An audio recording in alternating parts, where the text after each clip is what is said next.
There are a lot of formable nations in EU4, and as I've been going through each one and trying to form it as fast as possible, I've noticed that there are some which are, a little too fast to form, actually. So much so that they might even just take 3 minutes. So today's video will be a special compilation of multiple nations which don't really deserve to have their own video. By the way, less than 20% of you are subscribed, so 25k subs. We're doing the Mongol Empire or the Roman Empire, so go ahead and subscribe. And today's like goal is 1,000, so you know what to do. Right, first nation, INCANS, let's go. So let's start off as Cusco, which is the only one that actually has some sort of a mission tree of its own. More like a mission stick, but at least it's something. So let's start off with our rivals here, our neighbors to the north and south, and let's deal with our states. There we go. Cusco also has Pachacuti, which is an overpowered ruler general, so it'll make things a lot easier. I'll start off with spy networks in each of my neighbors, and I'm gonna hire some mercs actually. Yeah, I know, a little confusing, but let me tell you why. I need both manpower at 80% and a larger army, and then I get free claims very quickly. Much faster than you get claims through a spy network, in fact. And that'll let me start conquering very quickly. So, let's get started. If there's one part of the world that I think should sort of really have an update, I think it's definitely sort of like this mountain range area down here. Fun fact, the INCANS actually managed to dig a bunch of tunnels through mountains, which is quite impressive for the technology at the time. But also, it shouldn't be this easy to walk through them. I'll go with near full annexation with this guy, because I still need to humiliate him for a little bit of power projection. And full annex this dude. Now, this looks like a bit of a problem. So, let's get a spy network guy and fabricate a claim down here. Okay, now we're ready to go. Oof, every fight is in the mountains. This sucks. It's a good thing my general's broken. RIP. Okay, now I can get nobility in the officer corps. So if I ever need more manpower, that'll be much easier. And as for money, I think I'm going to put myself in a bit of debt. After the war, actually, not right now. From Huila will be full annexation. And I don't need anything from this guy. He was just my entryway to get into Huila, so he can leave. I really should have built these spy networks beforehand, but by the time we get there, they'll be done anyway. I can scornful insult for a little bit of power projection just before I declare war. And now that I'm a larger size, I can also take some more debt. And we're ready for the next war. I'm actually going to go into a bunch of debt and hire lots more men, because I want to fight 2 wars at once. And sieging that many forts is not easy. So let's get some more manpower.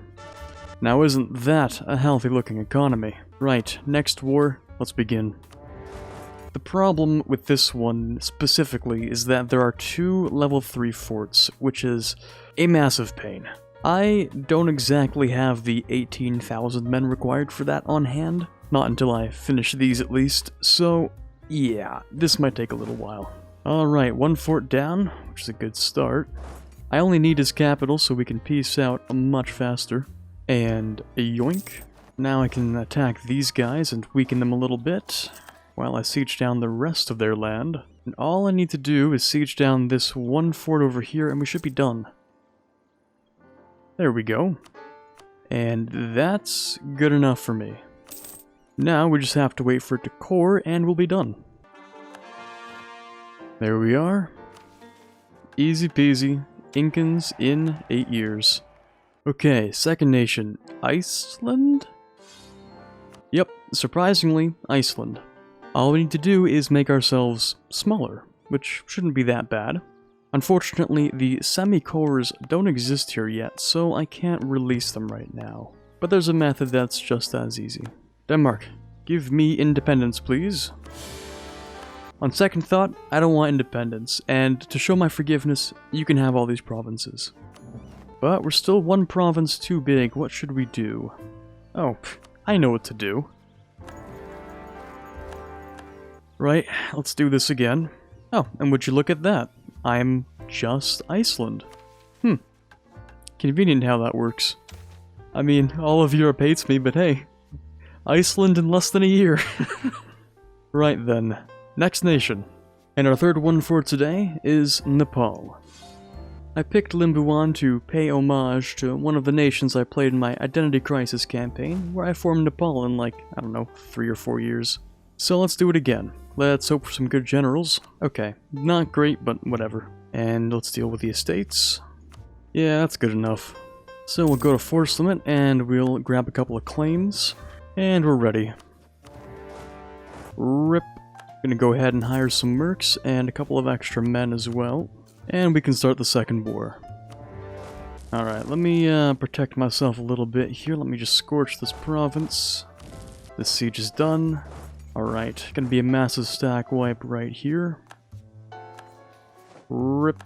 And that's gonna be GG. Okay, we can get Dang out. And I'll go ahead and protect this siege a little bit. There we go. And now I can annex him. Well, that was some brutal fighting. But finally we've won. Alright, no time to waste. Let's annex you. And we gotta core these provinces up. And hopefully our allies will keep us from getting killed. And there you go. 6 years for Nepal. Not bad, not bad. Definitely could have been worse.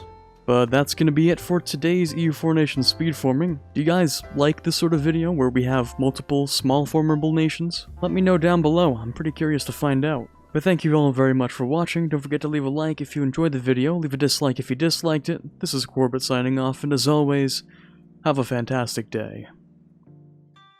I'd like to give an extra special thank you to all of the kind people over on Patreon, starting with those we have in the General tier: Quiet Guy, Brennan Arsenault, Ben Greenhagen, Torvald, Dire Avenger, and Farron. Those in the Prince tier: Snow Raven, Rockbox 2020, Robert Kaleno, and Bouncer Steve. In the King tier we have Chewy Shoot and Natsuki. In the Elector tier we have TFLJ Martis. And in the Conqueror of Worlds tier, we have The Watcher. Thank you guys so much for your pledges this month, I really appreciate it, and I just can't thank you enough.